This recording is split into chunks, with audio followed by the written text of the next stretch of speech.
October 6, 1941. South of Mtsensk, Oryol Oblast, USSR. Dawn drags a gray veil over birch stands and rutted earth. The air bites like iron. Frost beads on antennae and cupolas. You can taste exhaust, hot, oily, hanging low over the column as it grinds east.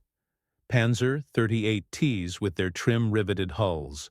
A few Panzer III's with the new short 50, and a squat Panzer IV with the fat-nosed 75 for smoke in buildings. In Lieutenant Hans Reiter's headset, the net crackles with clipped breaths and the rhythmic clack of tracks. "Panzer Marsch," the company commander says, barely above a whisper, as if the woods themselves might eavesdrop. Reiter stands in the cupola, elbows on the rim, goggles up. To his right, a BT-7 carcass lies on its side in a frozen ditch, belly torn wide and seams ugly with bubbled uneven welds. The driver below, Gefreiter Koch, snorts. "Soviet craft," he says, rolling the word like a joke. "Crude welds." The loader, Schubert, laughs once, short and sharp. They had all laughed last night in the barn, too, at the souvenir plates, at the chunk of green armor Reiter kept on the tank's turret bustle. The underofficers had called the Soviet machines ugly, rough, improvised. There was comfort in mockery. It made cold coffee and missed sleep feel like a choice. The forest tightens. Birch trunks flick past, chalk white, smudged with moss. The road kinks left at a shallow ravine, the sort of ground where engines lug and clutches burn. Reiter ducks down, slides the hatch, and the world becomes turret steel and the gunner's rasping breath. "Range drum set," says Feldwebel Lenz at the 50mm sight. 1,000. Reiter's throat mic pinches against his collar as he speaks. "Keep your eyes up." The Russians like the gullies. The point tank rolls onto the little bridge. The bridge sighs, timbers flexing. And then, no warning on the net, no telltale clatter. Just an impossible shape in the tree line, as if a shadow stood up and grew teeth. A low, wedge-nosed hull, broad-shouldered nose plates yawed back at a strange angle, turret like a cast bell turning steadily to watch them. It moves with the tidy indifference of a farm plow, tracks wide and flat, gripping where the Germans slither. Reiter knows the silhouette from a smudged photo in a staff folder. T-34. Before he can finish the thought, the gun flashes, a white disk seen through smoke, and the ravine erupts. The point tank coughs a black column and stops dead, hatches snapping open like startled eyelids. Achtung, T-34, 11 o'clock, 800. Reiter hears his own voice before he realizes he's speaking. Lenz is already on the traverse, the turret whining, the 50's breech lurching back as Schubert palms the round forward. Reiter sees another shape to the right, then a third, low in the dead grass, their hulls keeled over like hunting cats. The net explodes in overlapping call signs. Gray 4 is hit, engine fire bailing. Pock to the front, pock to the front. Shoot! Reiter barks.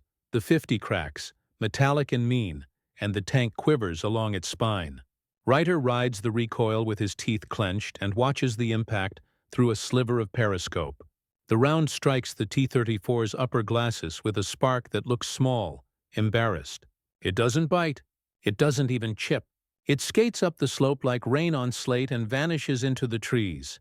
"Hit," Lenz says in a flat voice that means no effect. "Load AP," Reiter says too fast, as if changing the words might change the physics. Schubert rams another round. The gun speaks again. Another bright shrug from the T-34's chest. The Soviet turret halts, unhurried, and a black muzzle draws a bead like an eye narrowing. "Reiter taste is copper." "Reverse. Smoke, now!" Koch slams the gear in the Panzer bucks, clutch protest high and thin. The Panzer IV lobs a shell that blooms into dirty cotton between the tree line and the road. It buys seconds, nothing more. The T-34's 76mm answers with a crack that feels like a blow to the ribs. Earth spits up beside them. Birch bark shreds into pale confetti. On the net someone screams, and the scream turns into a choked counting of crewmen. "Pak 36 coming up!" Another voice yells from behind, a gun team manhandling the little 37 into the culvert mouth. Reiter sees the barrel dip and steady. He hears the old nickname through the smoke. bitter now where it used to be a joke. Here's Sandklopf Gerät, the army's door knocker. The pack pops. The shot pings off the T-34's cheek and vanishes into the sky. The Soviet tank barely flinches. It simply keeps coming. Engine note deep and steady. Tracks combing mud into neat chevrons. Traverse right, second target low, Reiter says. Another T-34 shows itself, this one shouldering up from a shallow defile like a barge nosing from fog. Its hull is scabbed with weld lines that look poured by hand. Rough and bold, the seams Koch ridiculed not 20 minutes ago. Yet the shape they stitch is treachery itself. A slanting geometry that turns their rounds into bad luck. Lens fires again and again, feeling for a seam, for a vision slit, for anything that isn't a ramp. Shells zip, clap, skid, and the Soviet tank's only reply is a slow quarter turn of turret and the clean swing of its gun. Reiter's world narrows to the periscope slit as he hunts edges, the driver's hatch, the lower plate, but sloped armor steals angles like a magician palming coins. What looks square becomes a bevel. What looks thin runs back a meter out of reach. Close it. 500! Reiter risks a dash forward to cut the angle, to try for the side where the plates run vertical and the engine louvres promise weakness. The Panzer lurches off the road, tracks hissing on frosted grass.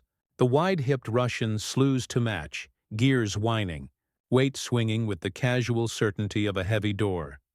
A shape darts through the smoke, the Pot 36 crew, 2 men dragging a fresh crate, 1 man red on the sleeve. They work without looking at the thing they are fighting, faces turned away as if a glare might blind them. Another bright ping and the German gun's barrel hops in frustration. The loader in Reiter's turret mutters something about tungsten, Pasgar 40. None available, not out here, not today. The 76 flashes. The POC becomes splinters. Down. Reiter shouts as the Soviet gun swings high. The round whistles past. The birch above them explodes into white shards that rain through the commander's hatch. Slivers of bark tap Reiter's goggles. He tastes wood and cordite and the metallic fear that dries the mouth and pinches the neck. "You can't kill it from the front," Lenz says in the tone of a man who's just discovered a law of nature. Reiter swallows. "Then we don't," he says. "We flank it. Koch, left, use the ditch." The driver grunts and throws the weight of the tank into a shallow gully, the Panzer nosing down until mud washes the glasses, the engine note dropping to a wet growl. To their left, the second T-34 lifts its nose atop the berm, tracks hanging for a heartbeat like a cat's paws on a sill. The radio coughs with HQ's call sign, then static. Then a voice thinned by distance. "All units, break contact if possible. Engage with 75s and air. Do not waste ammunition from the front." It is both permission and confession. The sloped plates have made a mockery of their doctrine. The crude welds are a mask over hard geometry and diesel heart. Reiter leans into the periscope. The ditch bends and promises a shadowed crawl to the T-34's flank. If they can reach it before the Soviet commander notices, if the ravine's bottom holds. Smoke billows, gray and brown, and the birches draw closer like bars on a gate. He feels the decision come up from the soles of his boots. The ditch is slick clay and old water, rimmed by frost and broken grass. Koch feathers the clutch, letting the left track bite while the right skates, and the Panzer eases under the lip until the world becomes a green-brown corridor. Overhead the smoke thins. Beyond it, the T-34's engine beats a steady, off-kilter drum. Reiter counts breaths. "Hold, now creep," he says, throat mic dry against his skin. Lenz has one eye welded to the sight, the other squeezed shut as if this might sharpen the math of angles. The ravine curves right. Reiter lifts his periscope a hair and sees the Russian's flank, coarse weld seams running like rivers over poured steel, the engine deck ribbed with louvers. The side plate is tall, less canted than the glasses. "There," he whispers, although the intercom carries whispers and shouts the same. 200, aim low to catch the belly." "On," Lenz says. Schubert's knuckles are cracked and blackened as he palms another. PZGR. The gun's breath hisses back across their faces. "Fire!" The 50 thunders and the side plate takes the hit with a sharp spall that flashes white and dies. There's a dent. There is a dent. And for an instant the turret crew celebrates in 3 different ways. Lenz grunts, Schubert laughs with surprise. Koch says, "Ha!" like a cough. Then the T-34 answers with speed. Reiter hasn't yet learned to fear the big turret slews. Not fast, not slow, just inevitable. And the barrel dips like a head acknowledging an introduction. "Back! Back!" Reiter barks. Koch yanks the stick. The Panzer jerks and the ravine snatches at the idlers. A 76mm round punches into the ditch embankment, where they had been a heartbeat before, spitting black dirt and the smell of torn earth. Reiter's vision fills with loam. Clods patter on the turret roof like fists. Second target crossing. A voice on the net yelps. Gray 9, somewhere left. Gasping between words. Fast, wide tracks. He's taking the marsh like a road. Reiter can hear it himself. Another diesel at a strange, deep idle. The sound of a machine unconcerned with ruts that would swallow a Czech-built 38T to the fenders. He risks the periscope again. Beyond the wrecked birch and the bruised smoke, a second T-34 moves perpendicular to them, cutting over pooled water and reed beds, throwing mud in elegant sheets. It is not beauty, not to him, but it has the same clean intention. Find the flank of the German column, rip it lengthwise, leave a swath of burning turrets and open hatches. Reiter feels the old briefings pile up in his head. The BTs with loose tracks, the T-26s with thin, riveted faces. But none of those notes fit this new weight and shape. A staccato clatter rises above the tank engines. Maxim fires somewhere, answered by MG-34's, then the ductile reverberation of a 7.5-tit short-barreled Panzer IV blasting he into tree line. The forest coughs splinters. A Soviet anti-tank gun crew scatters and then returns to the trails like men retying boots. "Air?" Lenz asks, never lifting his eye. As if conjured by the word, a distant siren moans. The single nasal drone of a Stuka somewhere behind the gray screen, then fades. "Weather's foul," Reiter says, knowing he sounds like HQ and hating it. He swallows the taste of metal. "We make our own flank." Koch forward left again. "We need his rear quarter." They bump along the ditch, the Panzer's hull ringing softly as clods slap and fall. The ravine opens into a shallow basin where a farm field used to be. Fences lie flat. Potato ridges are churned into paste. Charcoal-gray men, pioneers with satchel charges and coils of wire, ghost through smoke toward a culvert, then flatten as a shell scythes overhead and bursts beyond them. One looks up as Reiter's tank shoulders past. His face is streaked with mud in the pattern of a skull. Reiter's periscope catches movement at the basin's rim. A low Soviet hull with a tall, boxy turret, KV, or the height of a KV. Then an instant later he realizes it's the T-34's silhouette foreshortened by terrain. The commander's hatch is open briefly. A black-helmeted head pivots, goggles brimmed with frost. The man could be 20. He could be 50. He slaps the turret ring twice with his palm and ducks. "On the rear," Lenz says, voice firing up along with the Traverse motor. Schubert has the next round at the breech, breath whistling. His fingers leave little commas of grease on the casing. Koch hauls them up out of the ditch's shadow as if dragging a sled onto ice. The hull crests and the engine surges. The T-34 is there, rear quarter canted to them. The great work of the engine deck like the slats of a stove. Fire. The gun bucks and the round strikes the rear plate at an angle, skittering off to smash the corner of the grated deck and vanish in a brief gout of smoke. For a heartbeat the T-34 falters. Maybe a nicked radiator, maybe nothing at all. Lenz curses without sound. He reaches for the elevation wheel as if the next click might change the war. "Load, last AP," Schubert warns, and that lands in all of them like a stone dropped down a well. They had started the morning flush. Now the rack tastes empty. The loader's hand hovers. He after this. The Russian driver guns the diesel. The thick lattices over the engine shimmer with heat, steam peeling off in tatters. Reiter watches for the driver's slit. The weak rectangles on the hull's right front. the places where flat meets flat without trickery.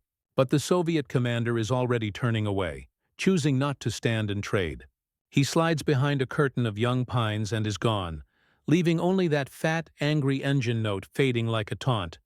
"Where are they coming from?" Koch mutters, and Reiter realizes he's been assuming the answer. Vaguely east, vaguely forward. He risks a higher periscope angle, and the basin opens like a map. Shallow gullies pre-sighted by someone who knows fields and water. Tree lines notched with camo nets. A depression to the north where another Soviet hull crouches so low that only the turret roof shows. This is not a chance meeting in a ravine. This is a prepared ground. A voice claws out of the headset. A new call sign, crisp and urgent. "Company, be advised. Red Armor is using the road to Mtsensk as bait. Flanking positions along the Oka approaches. Ambush lines. They pull back, then hit our sides. Keep your spacing." Reiter has seen the name on pins and string maps and in mess tent rumors. Colonel Katukov, Soviet 4th Tank Brigade, the man the scouts curse because his T-34's don't sit like targets and because he makes the landscape itself pick sides. Reiter says none of this. He says, "Spacing, now. Koch, keep us low. We don't give a profile." A wad of smoke splits and a German half-track lurches through, a medic's pennant whipping like a torn tooth. Men ride the fenders and drop into the ditch as it jounces to a halt. One shouts up at Reiter's cupola, voice raw, "Roads a saw, mines and logs. They're funneling us into this bowl." "Then we climb out the other side," Reiter snaps, as if resolve is a bridge they can lay with words. The net is a mess of tactical fragments. Requesting 7.5 long. Where is the POC 40? Out of tungsten. Aim for tracks. Driver optics, 2 o'clock. Stuka weather negative. IVs to the front, smoke ready. Len steadies the gun and murmurs, almost to himself. "Track it, lame it, walk around it." Reiter nods. "On the idlers if they show. Or the bogies. We break its legs and let someone with a 75 finish. The plan is old as hunting. Hamstring the beast, then move in. But it feels like learning to breathe again." They nose forward, using a fold in the ground to hide their approach. The second T-34 reappears, a gray wedge through blown ash. Its left track chops through a log line the pioneers haven't cleared. The log rides up, teeters and jams under the return run. For a blink the tank hitches. Now, left idler. Lentz is already there. The 50 snaps. The shot bites at an angle and this time something yields. Metal shrieks, and the track snatches loose from the sprocket, flailing for a half-turn before it drops like a dead snake. The T-34 slews left, nose digging. The world around it slowing into the kind of choreography soldiers remember for the rest of their lives. The turret whips toward them and spits, wild, high. The round fizzes overhead and detonates behind them with a flat boom that kicks their spines. "Load he," Reiter says. "Smoke him. Blind his turret." Schubert slams an HE into the breach, palms stinging. The shell bursts against the turret face, smearing dirt and heat across vision slits. It buys seconds. A new sound intrudes, the bass cough of a long-barreled 7.5 close German. Somewhere to their right, a Panzer IV with the better gun has made it up. "Finish him!" A voice barks on the net, steady as a landing field. "The long 75 booms." The stuck T-34 jerks under the hit like a struck bell. The second round is already on the way, cracking into the turret ring. "Move. Don't sit," Reiter says, and they slide backward down the fold as if taking a bow. The basin's air is thicker now with smoke and the smell of hot oil. He hears men yelling in Russian, loud, urgent. Then the crackle of branches as Soviet infantry pull back through the tree line. The ambush is not over. It is shifting. The field feels like a hand closing. "Gray 3, HQ's voice says into the urgency, oddly calm. "Report, what's killing them?" Reiter glances at the dent on the T-34's flank, still visible through the periscope smear. "Not us," he says softly. Then, keying the mic, "Slopes on the front. You won't punch them. Flanks only, tracks, optics, engine. Keep the 37's off unless they have tungsten. And spread out. They're pulling us into Katukov's lines. He lifts his goggles and wipes bark dust and clay from his eyes with the back of a glove. The birches above them rattle with shrapnel wind. We'll learn it, he tells nobody and the tank itself. Or we'll die learning. By late afternoon, the basin stops echoing. Smoke hangs low like wet wool. Tracks crunch over charcoal and glass. Ryder guides Grey 3 into a stand of alder, where the ground is firm enough to hold weight and soft enough to swallow the smell of hot metal. Oberleutnant Kruger's command tank squats under branches nearby. Its radio whip bent and taped, the pennant ripped clean off. Men move around the machines in short, economical bursts, wary of the tree line as if it might exhale more armor. "Check your racks," Kruger says over the net, voice rasped thin by a day spent shouting. "Count rounds and fuel. Report casualties by hull number." He never says losses. He says what the staff papers taught him. And for the first time, those words feel like they were designed for a different war. Schubert opens Grey 3's turret bin and stares at the wooden slots like a man counting coins. "He only," he says. "No more Panzergranat." Lenz eases out of the sight with a groan that belongs to an older back than his own. Koch climbs down, boots slapping mud, and crouches to pick splinters out of the left fender's edge. A birch shard buried itself there like a dagger. He flicks it away and the fender rings. "Reiter," Kruger calls, lifting a hand without looking, eyes still on the field. "Bring your crew. There's one we can study." They cross the stubble together, 5 paces between men, a habit now, and approach the crippled T-34 they helped lame. It lies askew on its broken left track, nose down like a bull resting after a charge. Up close, the seams Koch mocked look like the work of strong hands in a hurry. Beads frozen mid-drip, heat discoloration washed in wide halos. The paint has bubbled along the glacis where a Panzer IV HE scoured it, revealing the steel's dull, unyielding color. Kruger taps the upper front plate with the toe of his boot, then with a gloved knuckle. 45 millimeters, he says, almost to himself, as if the number can be bullied by tone. But at this angle, he squats and touches the slope, palm flat, feeling the plane's treachery without a protractor.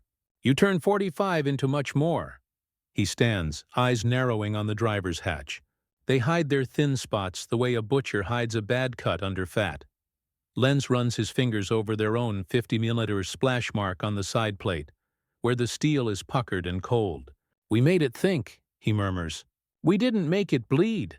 A pioneer corporal appears with a satchel charge slung like a messenger's bag and a coil of wire over his shoulder. His face is freckled with ash. One eyebrow is gone. "Orders to recover what we can," he says to Kruger. "But," and here he pats the canvas sack, "not before we pull something useful off it." He nods at the engine deck. "We'll pop it. See what feeds these beasts." "Wait," Ryder says, surprising himself with the urgency in his voice. "Give me 30 seconds. He climbs onto the engine deck, boots grating on the slatted grills, and peers into the louvres. Heat ghosts up his face. The air smells of boiled coolant and scorched oil. He remembers the feel of their round ricocheting here, remembers the tiny hop in the Russian's motion, and maps that to something physical beneath his soles. Radiator, fan, a web of belts. He knocks on the deck once with the flat of his hand, not for sound but to mark the touch in his own memory. Below, Koch circles the stuck left track, fingers tracing the sprocket's torn teeth. "If you hit the idler when it's turning in," he says to Lenz, "the force compounds. You don't just break the link. You drag the whole run out of its habits." He grins, quick and humorless, the grin of a man choosing to learn rather than to be afraid. Lenz nods. "We'll mark where the idler sits when the hull's quartered to us. We'll paint it on the sight picture in our heads." The pioneer corporal coughs. "Sir?" Kruger gestures. "Do it." They all step back. The corporal places the satchel under the turret overhang, snug in the angle where ring meets hull, and pays out cable like a fisherman who loves his fingers. He ducks behind the tank's own shadow, palms the clacker twice, and the charge heaves a flat, ugly bang. The T-34 shivers. A panel on the engine deck skitters onto the dirt. The turret ring vents smoke like a sigh. Diesel breathes out, hot and sweet, and somewhere in the works a fan ticks down to stillness. "Look," Kruger says, and they crowd the breach. The engine bay is a cathedral of blunt force. Big block, broad pipes, a radiator set like a wall. No frills, no delicate fittings to break. Just volume and flow. Ryder glances at Lenz and sees the gunner turning the shapes into mental aiming points. "If we can see this, we can hit that, and if we can't, then we don't waste our breath." A crack of rifle fire snaps their heads up. A scout on the field's rim gestures hard with his cap. "Movement in the tree line," he calls, voice cutting through the low drone of idling engines. The moment of study evaporates. Kruger waves the pioneers back and points with two fingers, one toward Gray 3, one toward a gap in the alder. "Back in," he says. "This is their ground. They let us study because they've learned what we learn." They run back the way they came, 5 paces between men, boots remembering holes better than eyes. Gray 3's engine coughs, then roars healthy. Schubert slams into the turret space and claps the breech with his palm. Lenz rolls his shoulders and drinks the sight as if it were water. Koch settles, hands light on sticks. "New orders," Kruger's voice comes, more in command now that he has an instruction to pass. "We break contact toward the Oka line and anchor on the hard road where our own guns can bear. Keep 50 meters spacing. Smoke in pairs. If you see a frontal plate, you are wrong. Make yourself right." They move. Smoke shells thunk from Panzer IV's and spit a dirty curtain that soldiers of all armies have loved and feared since they first learned that seeing is half of killing. Gray 3 keeps to the left of the pair, eyes locked not on the beautiful, impossible wedge shapes ahead, but on the ditch lines that loop like pulled stitches around the basin. Lenz calls arcs. "Left clear, right ravine, dead oak at 1 o'clock. The first Soviet push comes as a probing hand. 2 T34's gliding down a re-entrant like predators easing into a stream. Ryder does not look at the glasses. He seeks motion at the bogies. The nearest tank's right run jitters a fraction as it climbs a root ball, and he feels the solution before he says it. "Right bogey, 200 half a mil low." "On," Lenz answers, and the 50 sings. The shell kisses the outer road wheel and smashes through the skirt, ricocheting into the return run. Track links scream, metal flails, and the T-34 stumbles as if unseen hands seized its ankle. It still moves, but it drags fate behind it now. A short-barrel Panzer IV, brave or angry, shoulders into the gap and hammers he on the turret face to blind. Another gun speaks. The Bassier cough again, close, and the Soviet tank's hatch flies up with the panic of a surprise confession. A figure hauls himself out, drops, rolls, runs, bent double. He is just a man. He does not look back. The second T-34 checks, then slips sideways into the re-entrant's shadow, choosing patience over revenge. "They're not fools," Kruger says on the net, approval grudging because it is honest. "Treat them like professionals." They backstep out of the basin the way they should have entered it, spread, eyes on flanks, letting the ground dictate which angles exist. A 50mm Pak 38 bounces on its spoked wheels behind a grenade-scarred half-track. The crew pant, faces gray, but their barrel looks straight. Ryder opens the cupola to the cold and the world gets wider. The air tastes cleaner than the inside of the turret, even with cordite and diesel living in it. At the rise before the hard road, the company halts in a staggered line. Engines idle low. Men listen the way hunters listen, when the forest has only one breath left to take. For a long minute nothing moves but smoke. Then a reconnaissance Kubelwagen slews in from the west, mud to the door handles, and a captain in a scarf stands in the seat to make his words big. "Orders from battalion," he says, eyes sweeping the blackened field as one might glance at a ledger with ugly numbers. "We hold here until infantry closes. Then we withdraw by bounds. Air is off. Ammunition resupply tonight. 50mm AP limited. There's talk of new shot coming from Army, longer 50 maybe. Pak 40s moving up with the divisional train. Until then, tracks and flanks. You just wrote the paragraph for the morning order." He doesn't smile. Nobody does. But something eases in the shoulders along the line. Having words to put to an enemy is almost as good as having weapons to kill him. Coke leans back against the driver's seat and closes his eyes for a 3 count, then opens them and spits bark dust out onto his boot. "Crude welds," he says softly, not in mockery now, but as if acknowledging a name. Right. Ryder watches the tree line. He can feel the lesson settling into their hands. The way Lenz's first motion on the elevation wheel is lower now. The way Schubert keeps he close for the blind. The way Coke reads ground not as travel, but as treatment for a problem in geometry. Across the line, turrets sit quartered, not square, inviting their own flanks too heavy to present. They have learned what their shells will not do. That, tonight, is a kind of armor. Night comes on like a lid. The birches turn to ink strokes, the basin to a black bowl that holds the day's heat and the day's ghosts. Kruger sends the company back by bounds, pairs peeling, leapfrogging, and Gray 3 moves when Gray 5 stops, then halts with its hull nosed into a hummock while the other pair slithers past.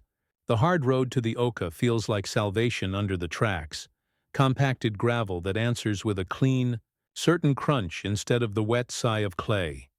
They settle in a ribbon hamlet, no longer a hamlet, just a trackside of barns, a low church with a wooden cupola, 2 sod-roofed huts. Pioneers unroll wire and lay teller mines with mittened hands, metal clinking soft as shame. A baker's cart sits tipped in a ditch, loaves turned to stone by frost. Infantry from a march battalion pad past with rifles slung, and the 1,000-yard stare of men who have been made into a hurry. Lights are a crime now. Men work by touch and habit. Schubert hauls ammo boxes like furniture he's moved before. The empty clack tells its own story. "AP tomorrow," a runner says, breath puffing white. "Maybe." Behind the barns, FlaK 88s back in with the geometry of cathedral organs, their crews silent and precise.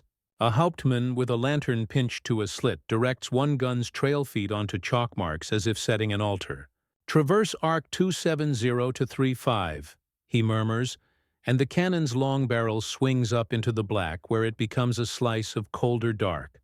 The gun captain, a man with blackened hands and a rosary tucked under his tunic, pats the cradle like a horse. Inside Gray 3's turret, chalk squeaks. Lenz draws 3 lines on the inner armor. 1 vertical, 2 slanted to meet at a shallow V. He labels them with stubby letters. G for glasses, S for side, R for ring, and taps the intersection with the chalk's butt. "We hunt here," he says, "or we take the legs here." He drags a circle over the bogies. Cock watches, head tilted as if listening with his eyes. "And the idler when he's quartered," Coke adds. He makes a little loop with his finger in the air where a sprocket would spin. Schubert reaches up and writes, under the V, in a scrawl that will be there until the tank burns or is buried, "Don't bother." Kruger's voice bumps through the net, steadier now that the line has edges. Orders posted. Read them and sign. Runners move along the ditch, passing oil-dark papers with typed lines that glow gray in starlight. Ryder reads, "Do not engage T34 frontally. Smoke to blind. Aim for tracks, idlers, bogies. For driver vision slits and rear louvres at 200 meters and under. Space at 50 meters minimum. Pull pack 38s to flanks. FlaK 88s masked behind barns. Short 7.5s fire he to suppress turrets. Infantry to prevent close-in work." He adds his name with a pencil that bites the paper like a nail. The hamlet smells of cold iron and damp straw. From the church, a chaplain walks the line with a blanket around his shoulders and a tin cup of something hot. He stops at Gray 3 and looks up. "You lads," he says, the accent of Bavaria tucked into the words. "You lived?" Schubert nods, and the chaplain does too, and moves on. A horse stamps somewhere. Frozen mud cracks like pottery under someone's heel. At 0240, the 88 crews pull tarpaulins over the guns and cast them as shapeless sheds. At 0310, pioneers finish a false road with brush and snow to invite a flank. At 0401, a man from supply arrives with a burlap sack and a grin too big for the hour. "Wolfram," he whispers, as if naming a saint, and he empties 5 black-nosed Panzer 40 rounds into Schubert's arms. For your 50, 5 only. Corpse says don't waste them on God or on guesses. Schubert holds the tungsten like contraband, like eggs. The east bruises lighter. Frost forms a thin crust on the T-34 they dragged into the yard, making its crude welds glitter as if set with jewelry. Ryder touches the slope and feels the cold go through glove and skin into bone. Somewhere beyond the hamlet, a diesel coughs. All heads turn the same way with the reflex of people who have learned what to fear. Dawn peels the dark off in flakes. The tree line across the low field is a smudge of charcoal. A thrush tries one uncertain note. Then the first T-34 shows, low, wet, moving along the false road with the arrogance of function. It is quartered to the hamlet, diagonal across their front, the slope denying their frontal plates with the mechanical politeness of a bureaucrat. A second follows, then a third, with infantry behind them like commas in a sentence that means business. Hold, Kruger says. The word sits on every tongue and makes teeth ache. The 88 in the barn coughs its bass note first. There is no finesse in it, just the sound of God deciding. The shell takes the lead T-34 under the turret cheek and punches in with the authority their 50s have been denied all day. Armor splits, lifts, and slams back. The turret shivers on the ring like a jaw hit wrong. Flames lick out with less drama than the men expect. It is hot metal, not cinema. The second T-34 checks, then guns forward, choosing speed over doubt. It turns into the false road, committing to a line that slides it past the 88's dead zone and straight across Gray 3's chalk. Wolfram, Ryder says, and his voice surprises him with how calm it is. Right idler, 200. Lenz has already cranked the little wheel. The sight's hairline cross is where it should be because last night's chalk put it there. Schubert palms the black-nosed dart and slides it home. It feels too light. It feels like a lie. Fire. The gun sounds different. Snappier, less bass, like a whip instead of a door slam. The round slaps the idler and vanishes inside the motion. Track flies. A spear of link whipping free and smacking the glasses with a clack that is almost comic. The T-34 stumbles. Its driver throws weight. The tank skews and shelves, climbing the soft shoulder of the false road until its belly shows for a breath. The 88 is already slewing. The Panzer IV to their right steps out and thumps he onto the turret face to blind. Again, Ryder says, habit. Schubert's hands hover over empty Wolfram and a single HE. No more, he says, and then unasked, hey to Louvre? Do it. The HE smears heat and dirt across the engine deck. For a heartbeat, nothing happens. Then a close 7-point half barks, the long barrel somewhere down the line, a gift that arrived in the night without anyone seeing it. And the stuck T-34 jerks, goes still, and breathes smoke like a man asleep in winter. The third Soviet tank chooses the ditch, slides its wide tracks into water, and advances with slow contempt for the ground. Pak 38 right, track him, Kruger calls, and a 50mm on spoked wheels answers with a petty, fierce crack. The shot nicks a bogey. The track snatches but holds. The T-34's turret swings toward the pack, slow and inexorable. Smoke! Ryder barks. The Panzer IV's shell bursts between tank and gun in a fog bank. The 88 says no a second time and the ditch boils. When the steam clears, something that used to be a machine sits crooked in the reeds. It is not a rout, because professionals are knocking on each other's doors now. Soviet infantry slide from the tree line and rake the hamlet with Maxims. MG-34's answer with flat, hard disbelief. A mortar shell lands in the churchyard and tosses stakes like pickup sticks. Men move like they practiced last night. Pairs, spacing, arcs. The line breathes without breaking. Gray 3, shift left. We've got movement by the orchard, Kruger says, and Ryder nudges Koch. The tank rotates like a compass needle to a new north. Lenz's first motion on elevation is low. Schubert checks the last of everything with his thumb. You, watching from the cupola with Ryder's eyes, taste the cold air and cordite and fear, and see that fear can be taught to do tricks. The crude welds glitter in frost as the sun finally decides to show, and all the angles of this land come alive. The orchard is a ragged grid of bare apple trees, limbs like black veins against a cold sky. Gray 3 noses along the ditch line until the trunks stack and unstack, offering little windows. Beyond, the tree line sheds more armor. One T-34, then another offset, infantry padding in their shadow with short burp gun bursts that sound like someone tearing cloth.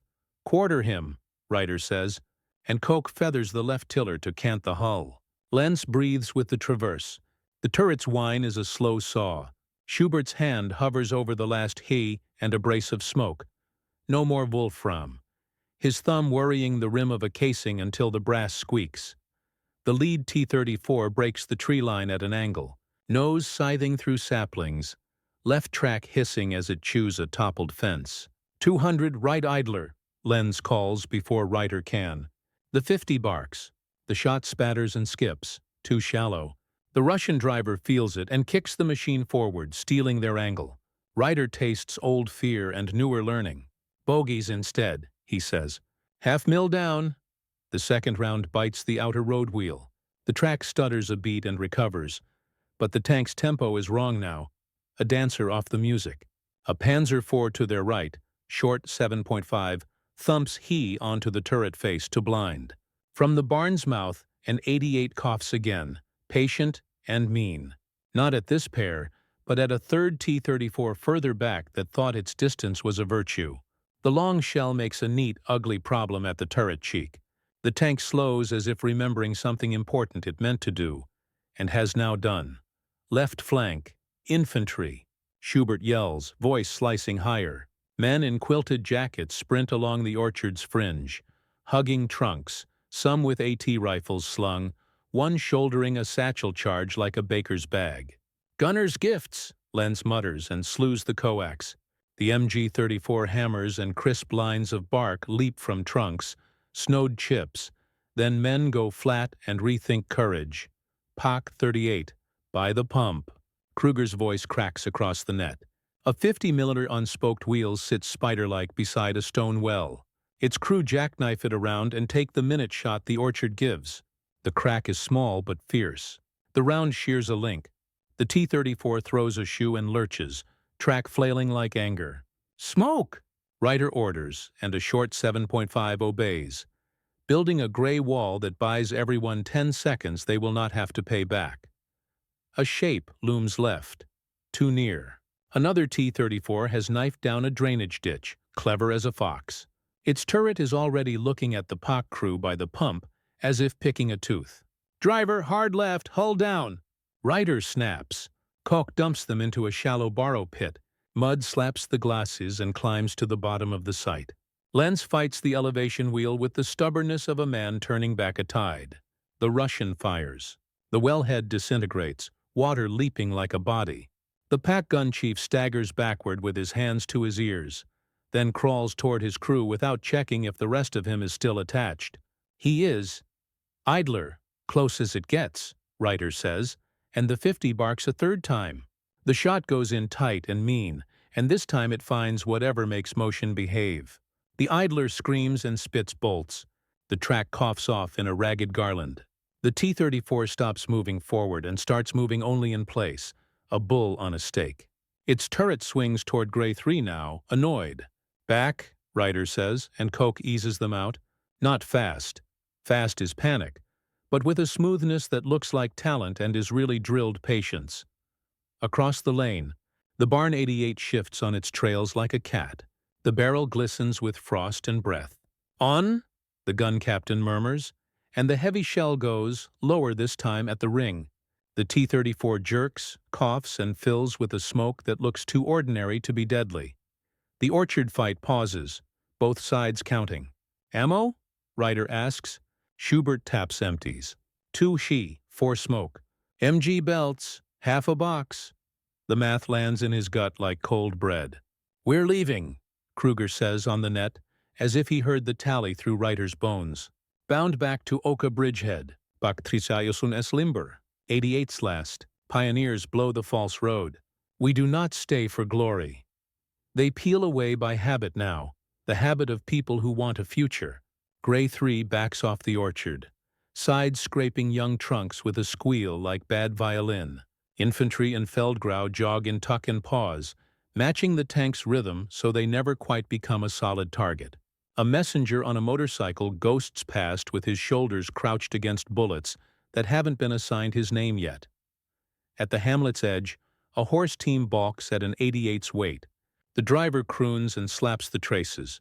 The gun crew push with gloved hands and curses that steam. Ryder swings Grey 3 across the lane, hull a shield. "Go!" he tells the 88 crew through his open hatch. The gun captain glances up, touches 2 fingers to his cap, and the monster rolls. Barn ghost no more. Just a spidery thing on wheels with men sweating behind it. They reach the hard road proper, gravel clean, winter tight, and the world seems temporarily fair. The river is a dull pewter sheet ahead, bridge planked and rhymed, sappers crouched under it with fuses in teeth. "Not yet," one shouts to no one and everyone. "Not yet." On the far bank, engineers have drawn a box of white lime and staked signs in German and chalk scrawl. T34, flank only. Idler, bogies, ring. Do not bother, front. The words look like a schoolroom married to a wound. Trucks idle in a queue, exhaust painting the cold into moving ghosts. A staff car with a blanket draped over its bonnet sits crooked. A major leans over a map and taps a pencil against places that exist, and places he wishes did. They cross. The bridge groans but holds. A Stuka waddles overhead, late and uncertain, its siren mercifully silent. The pilot dips a wing and then is gone, looking for a war that does not want him today. Behind them, the pioneers pull last charges into place with mittened hands. One of them, ears raw, face younger than his voice, grins up at Grey 3 as if the tank were a friend leaving a party early. "Good hunting," he says. He means tomorrow. On the west bank, the company fans into a stubbled field that has remembered being wheat and is trying to forget this. Engines die one by one, a rough lullaby. Men climb down carefully, legs uncertain after hours wrapped around steel. Somebody produces a tin of sardines and opens it with reverence. Somebody else lights a cigarette cupped like a secret. Kruger walks the line with a clipboard that used to mean peacetime. "Rounds expended," he says. "Kills claimed." His pencil makes tidy marks in a messy world. He looks up at Ryder. "What works?" Ryder doesn't hesitate. Tracks, idlers, bogies, turret ring when you can. Blind with he. Smoke to break vision. Buck 38 adds 2 flanks. 88's masked. Spacing. Never front unless you have a saint in your pocket. He doesn't say Wolfram because the 5 darts already teach their own math. You cannot build a doctrine on miracles. Kruger nods once and writes what will by morning be an order with a number and a heading and a signature. Lenz leans back against the road wheel and closes his eyes. Schubert counts how many breaths he can take before he has to stand again. Koch studies the chalk vibe inside the turret as if it might change when he's not looking. Across the river, the orchard smokes slowly. Somewhere in it, a diesel chugs once, twice, and quits. The crude welds glitter when the sun finds them between clouds. Little beads on a slant that turned jokes into orders. The day extends its hand. The war will take it. Frost whitens the road wheels and turns ruts into ribs underfoot. The river slides dull and slow beside the line, its skin thin as tin. Grey 3 wakes with the coughs of a carburetor clearing its throat, and the thicker, steadier rumble of Maybach worked warm again. Men stamp feeling back into toes. A field kitchen rattles ladles against enamel. Coffee tastes like the color black. The sky is a flat plate with a bruise where dawn will go. Supply ghosts in on quiet gears. A box truck belching thin smoke. A half-track with a tarp sagging under the weight of what the men want it to be. The tarp peels back. P's GR40, but not many. 12 for the company, 5 marked for Kruger's platoon. Schubert counts 3 into Grey 3's rack like a miser blessing coins, and looks at the 2 that remain in his hands as if they might hatch if warmed. "No saints today," he says. "Just little miracles." He stows them low, separate, wrapped in a rag. A mechanic with wire rim glasses and fingers like pliers climbs Grey 3's glasses and replaces a sand-scored periscope prism with a clean one that clicks into place like good grammar. Lenz re-zeroes the sight on a barn door painted with a white cross at 200 meters. The impact makes a blunt fist of dust. He scribbles a correction on the turret wall chalk. 1-4 up, plus 1-8 right, down the lane. A prisoner detail shuffles by.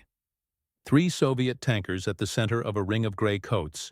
Faces mud-grimed, one with his tank helmet still cinched under his chin like a child's cap. A Feldwebel with a notebook and an interpreter beside him walk with the gait of men trying to hold 3 speeds at once. The interpreter's words come out thin in the cold. Diesel, 4 gears. 55 on road, if God smiles. Commander's vision poor. Radio, sometimes yes, sometimes flag. Tracks. He says wide for snow. The Feldwebel writes, lips moving over the pencil. He looks up at Reiter's hull, at the chalk V inside, squints, and nods once, as if this confirms a private theory that will make it into a typed order by night. At 8:10, a runner with a throat mic still denting his skin clambers onto Kruger's tank and reads from a sheet that flaps in his fist. Division warning! Strong armored probe expected along river road between 2 birch stands. He points at the 2 dark commas stabbing the skyline. With diversion through marsh track. Defenses in depth. Pack 38's splayed to flanks. FlaK 88 silent until 800 and under or if they show you their hearts. Panzers to engage at 300 and under, flanks only. Infantry to hold ditches and deny close work. Hard no on frontal engagements unless ordered or opportunity ripe. Spacing. He swallows and tacks on what he wasn't told to say, because he means it. Don't bunch up. They don't. Gray 3 sits 2 tank lengths back of the hedge, quartered, hull angled to make a smaller promise to the field. To right and rear, the Barn Ghost 88 hunkers behind a thatch-woven screen, its elevating screw greased, its sight caps off. The gun captain rubs his rosary once and tucks it back. Pioneers have cut shallow firing steps in the ditch. Infantry crouch there with their muzzles low and their faces high, listening for engines more than for orders. The first T-34 noses into view at 0902, itself listening. The turret turns left, then right. The commander high for a second. Chin to the wind, goggles frosted. He ducks. 2 more shapes follow. Offset. Not parade neat, but hunter wary. They're on the river road, the one between the birches. Behind them, infantry in quilted jackets flow around telegraph poles and ruts as if poured. Hold, Kruger says, and the word enters the body like freezing water. Muscles lock against impulse. The Soviet tanks close. At 600, they look like problems. At 400, they look like men's names under steel. At 300, Gray 3's sight picture is a drawing Lenz slept on. At 250, the lead T-34 quarters without being told, trying to deny angles the Germans have built from chalk and prayer. Right idler 250, Reiter says, and Lenz is already there. Schubert palms one of the miracle darts and breathes once through teeth. Fire. The 50 snaps, quicker, cleaner than the old round, and the idler spasms. The track leaps its home and goes aimless. The T-34 lunges, then stutters, then sits at a stupid angle that admits geometry can beat courage. Smoke him, Reiter adds, and a short 7.5 heaves a gray blindfold across the Russian's face. The second T-34 hauls off the road into reeds, choosing the marsh like an argument. A Pack 38 on the right, its crew black under the eyes with lack of sleep, kicks on its spade and speaks. A smaller voice than the 88, but certain. The shot takes the outer road wheel. The track doesn't break, but it wobbles like a loose tooth. Again, the pot chief says, calm enough to make his crew believe in tomorrow. The second round goes 2 handspans lower. The track coughs. The T-34 stumbles but still comes, half of its life on its own will and half on momentum. He on the slit, Kruger calls, and a Panzer IV obliges. Dirt and paint avalanche over the driver's rectangle. The third Soviet tank tries the trick that worked yesterday. Ditch line. Crawl.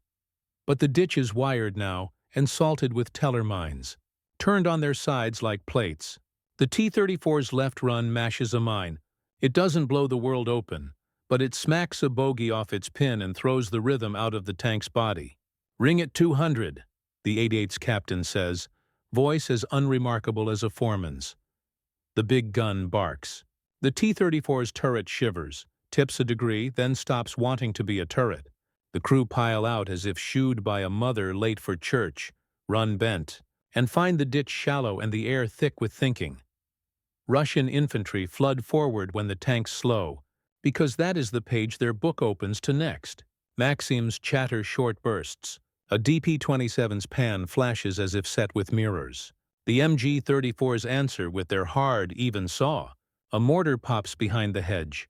A shell walks polite steps through the reed bed until it remembers rudeness. In the ditch ahead of Gray 3, a Soviet with a satchel charge scuttles like a beetle, cheeks chapped raw, eyes intent and empty. An infantry sergeant from the ditch, the one who borrowed a cigarette from Schubert in the night and paid for it with a story about a river near Würzburg, leans up, sights, and shoots once. The satchel falls where it will not matter. Second wave forming, Lenz says quietly, as if reporting the weather. Ryder looks through the periscope and sees what the gunner saw. Shadows behind the birches, a smear of movement where the road kinks, a commander's head counting the distance between miracles and mistakes. "Save Wolfram," Ryder says, and Schubert nods like a man tucking away a last letter. The next push is smarter. 2 T-34's arc wide, fishing for a flank across stubble that has learned to hold tank weight, while a third stays on the road to fix eyes. "Right! Orchard fence," Kruger calls, having stood in that fence line yesterday and learned its stories. Packs swing. Panzer's quarter. 88's hold. They do. The Pak 38's jerk around until their wheels creak. Crews lay in by feel and bring the crosshairs down on road wheels instead of on dreams. Gray 3 drifts its hull another degree toward the newest threat, until the chalk V on the turret wall aligns with what the world is. At 180 meters, the wide flanker shows its idler clean as a sin. "On," Lenz says, not asked. "Fire." Ordinary AP this time. It kisses and glances, leaving a white pucker. Again, 1-2 mil lower. The second shot bites. Track slaps. The Soviet turret whips toward them, angry and blind with smoke from somewhere it doesn't yet know. "Back," Ryder says, just enough for Koch to ghost the tank into the hedge's shadow. The return shot takes a bite out of the earth where Gray 3 was, and the hedge shudders as if a giant pinched it. The road T-34 pushes past its crippled mate and finds, suddenly, nothing in front of it. The 88 has stayed silent, a barn with a secret. At 150 meters, the gun captain lifts his hand. "Now," he says, and the crew hauls, sights settle, lanyard pulls, and God speaks a third time. The shell knocks the Russian's turret to a sulk. One hinge of the commander's hatch spits flame like a cigarette. The tank rolls another meter on habit and stops. When the smoke feels more like weather than like theater, the field stills. It is not victory, because that is a word for politicians and for letters home when there's time for adjectives. It is survival with intent. Men reload by muscle memory and by hope. Someone laughs once, too loud, because silence after noise can make the heart do odd things. "Count," Kruger says on the net. Booms. 2 mobility kills. 1 fire. Pak claims 1 track off. 88 ring. He doesn't ask what they lost, because he knows. An axle on a half-track. A man with a ruined ear. A finger somewhere that a glove will hide until the glove comes off. The runners write it all down so that tomorrow's orders can pretend it was all reason. Ryder wipes the periscope glass with a rag that was once white. Koch flexes hands on sticks that no longer feel like levers but like habits. Lenz stares into the sight as if it were a book he can almost read without moving his lips. Schubert taps the 2 remaining Wolfram darts with a knuckle and looks away. Across the river, the crude welds on a dead T-34 catch a ragged stitch of sun. The beads look like a signature on the day. The sloped plates, unkillable yesterday, now look like a challenge with rules. Gray 3 waits, angled quartered. Chalk inside its turret drying into doctrine. By midday, the riverbank has the neatness of a workshop that learned chaos yesterday. pioneers have marked ranges to the birch stand with white stakes hammered into frost. 300, 250, 200, black numerals burned in with a soldering iron. A captured T-34 that refused to burn sits at the far edge of a beet field with its turret jammed 30 degrees to starboard. Its crude welds shine where men have rubbed the frost away with gloves. Kruger turns the beet field into a classroom. Crews stand 5 paces apart with chalked boards pulled from kitchens and barns. He points with a stick at the Russian hull and speaks like an instructor instead of a man who almost died in an orchard. "You do not argue with the glasses," he says, tapping the sloped front. "You do not waste prayer here." Tap. Idler, when quartered. Tap, lower. Outer road wheels when climbing. He glances at the 88 squatting behind its thatch, then back to the T-34's turret ring. "If you have God," a nod to the big gun, "you take the cheek or the ring. Otherwise you blind and you hamstring." Men nod, not because the words are new, but because saying them in daylight steals some of last night's teeth. Ryder walks Gray 3's crew forward as if to pay respects. Lenz squints along the sight line from the German 50 to the T-34's idler and makes a small adjustment with his thumb he will later mirror inside the turret. Koch kneels and touches the Russian track where yesterday's tungsten kissed it, his glove coming away shiny with graphite and oil. "The run ride's high here when he turns into you," he says, mostly for himself, mapping the geometry to muscle. A rear area captain arrives with a leather folder and the smell of warmed office. He pulls a typed page free and holds it up so the field can see the bold header. Tactical note: engagement of Soviet T-34. Below, someone has already drawn a V like the one in Gray 3's turret and lettered "Don't bother" across the top line. Ryder does not smile. He simply feels the line between chalk and doctrine click into place. Engines pulse like a heartbeat behind the hedge. Runners lay cable for field phones, as if stringing nerves. The 88 crew practice masking and unmasking their barrel with thatch until the movement looks like a trick with a tablecloth. A Pak 38 detachment rehearses slewing the gun by hand, boots digging raw crescents into frozen earth, until the chief can drop his sight on a road wheel in one smooth, inevitable circle. The field kitchen clatters ladles, as if to mark time for a new drill. At 13:20, a spotter on the church cupola croaks into his throat mic. Dust on the river road. 3, no, 4. He pauses. 5, infantry and train. The field takes a breath that tastes like iron. Men walk back to their machines as if returning to benches after the bell. Turret hatches close with a metallic prayer. Positions as briefed, Kruger says, and the net comes alive with small acknowledgments that sound like men counting themselves. Gray 3 slews to quarter behind a hedge gap. The periscope shows slits of winter light, a band of dull river, the black commas of birches. Lenz finds his mark and settles. Schubert curls 2 fingers under the rag-wrapped wolfram and leaves them there until he hears the call. The Soviet column appears without drama. No flag waving, no bravado.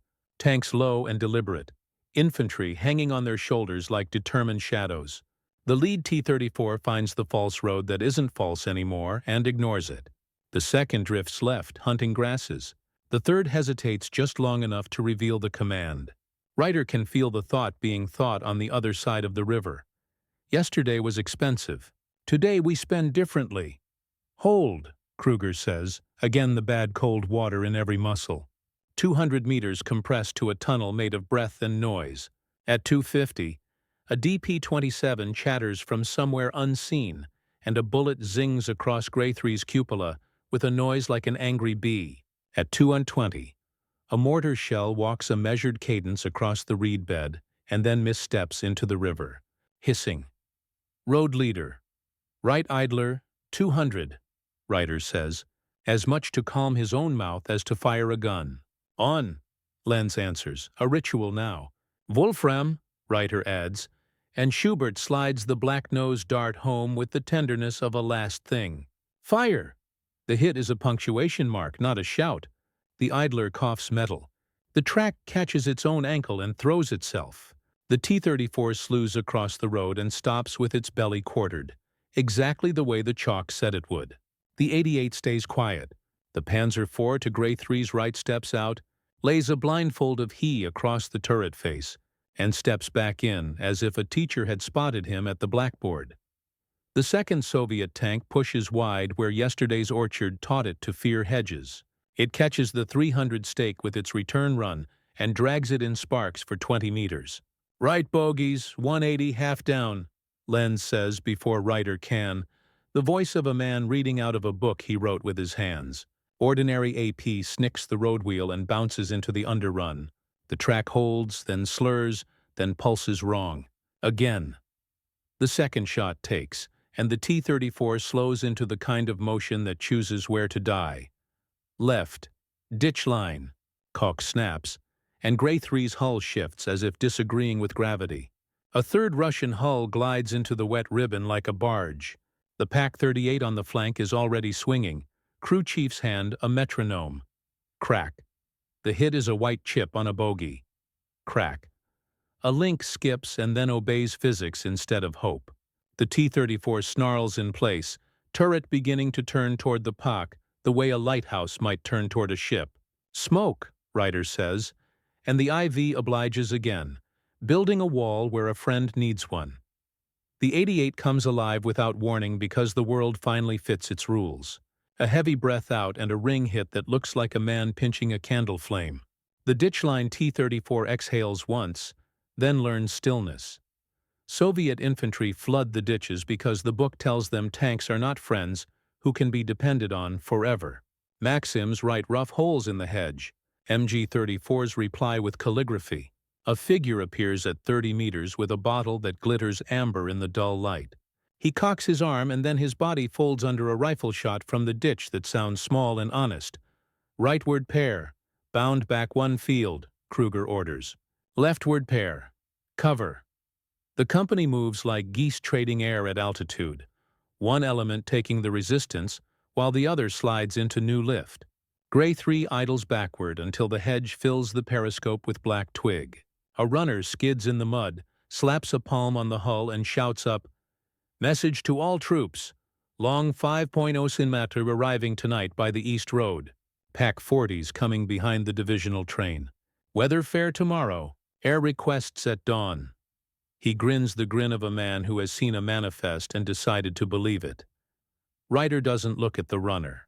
He keeps his eye in the scope, where the field has stopped being an enemy and started being a problem he knows how to write down. Kalk watches the ground's grammar, the way a ditch turns a frontal plate into a side plate if you treat it like a comma. Lenz rests his fingertips on the elevation wheel and hums a bar of nothing. Schubert pats the one remaining Wolfram and leaves it alone. Miracles should not be bruised. Across the road, the captured T-34 in the beat field sits like a guest at his own autopsy. Welds glittering, slopes smug and honest. The 88's barrel eases back down behind thatch.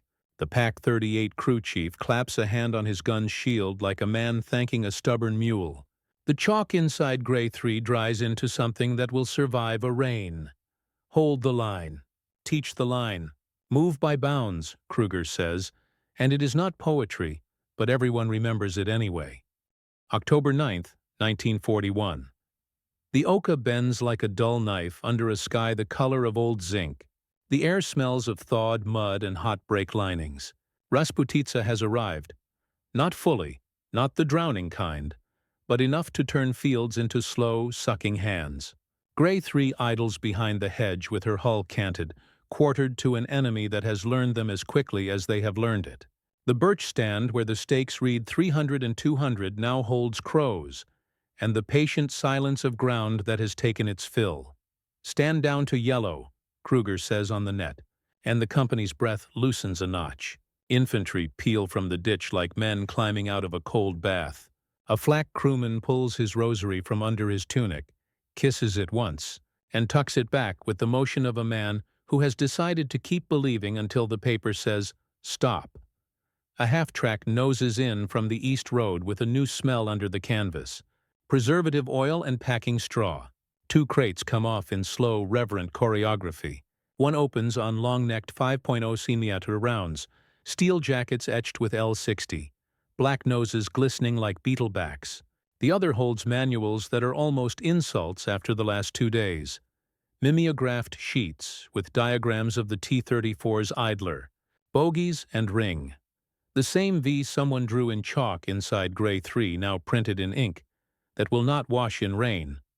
Line up a trial, Kruger orders. Practical as a metronome. Pioneers hook a dead T-34 with a cable and drag it until the hull settles against a bald oak. The crude welds that earned jokes glitter where gloves have rubbed them clear of frost. The slope that turned lives into angles glows dull and treacherous. Lenz kneels at 250 meters and resets his sight drum. Schubert, careful as liturgy, slides along 5.0 into the breach. Koch stands a hand on the glacis with the affection mechanics reserved for machines that have not killed them. Idler, Ryder says. The same word he has learned to trust. Lenz breathes out and squeezes. The shot's sound is a new note, sharper, less thud than snap. The idler coughs metal. The track peels like skin from fruit. A line of men exhale together, a single animal deciding its future. Ring, Kruger says to the 88 crew. Deadpan. The big gun breathes, and the captured turret jerks a degree and locks. Driver slit, Ryder adds for the Panzer IV, and the short 7.5 smears he across the rectangle until it drips like wax. The field becomes a board with the answers penciled in the margins. Nobody cheers. Cheer is a thing for stadiums. Respect is the currency here. A runner clambers onto the command tank, paper flapping in his glove. Orders, he reads, voice hoarse. Advance to Mtsensk delayed 24 hours. Consolidate. Rotate forward packs. Core directive attached. Engagement rules for Soviet T-34. He clears his throat, glances at the mimeograph, and continues in the sing-song of men reading words that already live in their bodies. Avoid frontal attack. Engage flanks at 200 meters and under. Aim points. Idler. Outer road wheels when climbing. Turret ring. Engine louvres. Employ smoke to blind. Maintain dispersion minimum 50 meters. Pack 38 to flanks. Pack forze to keyhole positions. FlaK 88 masked and silent until decisive range. Panzer's quarter hulls to deny frontal profile. He lowers the sheet, almost embarrassed by how much of it the hillside wrote before a typewriter did. Afternoon thins. The river's skin scums over at the edges. Reeds clack in a wind too tired to keep its promises. From the far tree line, 2 T-34's appear, not probing now, not charging, but watching from the edge of their own doctrine. One squats with its nose just visible as if sniffing the road where the white stakes stand. The other idles in reed shadow with infantry sitting on its deck like boys with their legs in a creek. For a minute, the line and the pair consider each other like boxers who fought yesterday and expect to fight tomorrow. Then the Soviets back out, clean, patient. Respect crosses the river on boots and tracks, and doesn't need interpreters. In the lull, a file of prisoners trails past under escort. A boy with frost-burned cheeks and a tank helmet still snug under his chin, another with fingers bandaged and black at the tips, a third with a jacket too big for his shoulders. The interpreter walks with them, reading the page in his head. They say sloped plates are not for beauty, he offers, half to Ryder, half to the cold. They say angle is armor, you do not have to carry. Ryder looks at the captured hull's cheek and thinks how much lighter laughter felt 2 days ago when it came cheap. Under a tent fly made of doors and canvas, Kruger signs his name to the first typed copy of the tactical note, engagement of T-34, and adds a pen line the typist didn't. Don't bother front. He hands the sheet to a runner. Photostat it. One for every hull and PA crew in the battalion. The runner nods and sprints as if ink can outrun artillery. Evening pulls the light down to the color of pewter. Supply clanks in again with things that mean tomorrow. Fuel drums sweating cold. Bread that threatens to be stale and then isn't after the first bite. 5 more APCR 40 darts in a crate that looks too small to be important. Schubert tucks them in with the care a man gives to letters he won't send. Across the water, the birches go blue and then black. Somewhere beyond them, diesel coughs and catches, then idles and dies. either a move or a rehearsal. Gray 3 sits quartered, chalk V inside drying into habit. Lenz nudges the elevation wheel a whisper and centers his crosshair on a white 200 stake, because targets don't always give the courtesy of showing up where you want them. Kalk rubs grease into cracked knuckles and listens to the ground. He has learned it speaks. Reiter climbs onto the cupola and breathes the river and the straw, and the hard, clean smell of new painted steel. He thinks of the BT hull in the ditch 2 mornings ago with its ugly seams, the laughter in the barn, the way the first 50mm pings slid off a slope that turned boys into orders. He leans on the rim and watches a crow hop along the captured T34's engine deck and peck at something that isn't there. Crude welds, Koch says softly from below. Not derision now, but a kind of respect for hands that did what was needed with the time they had. Reiter nods to the dark. Angles, he answers, and what you learn when angles say no. On the net, Kruger's voice comes level and low. Stand to at first light. Same arcs, same spacing. If they come, you know your work. If they don't, we move the line to where it will hurt them next. He pauses, and when he speaks again, it is not for the record, but for the men. You have written a hard lesson quickly. That keeps you alive. Night lays its lid without argument. Somewhere in the hedges, frost grows a skin on leaf and wire. The river breathes. Gray 3 settles into her stubs and sighs like a beast that has eaten and is ready to hunt again. Across the field, the 88 sleeps under its thatch with its barrel lowered, a cathedral organ with its stops closed. The PaK 38 crew stack their last 2 rounds on the shield and sit with their backs against the wheel, heads touching, not asleep, but near it. In the turret, the chalk V waits in the dark and does not care about dawn. There is no music. There is only steel and orders, and the human trick of turning fear into method. The men who laughed at crude welds now aim at idlers and rings, blind with he, pull smoke like curtains, count meters with stakes that frost will eat by morning, and that they will hammer in again. On October ground near Mtsensk, sloped plates deflected their shells, until the day those shells learned to come in from the side.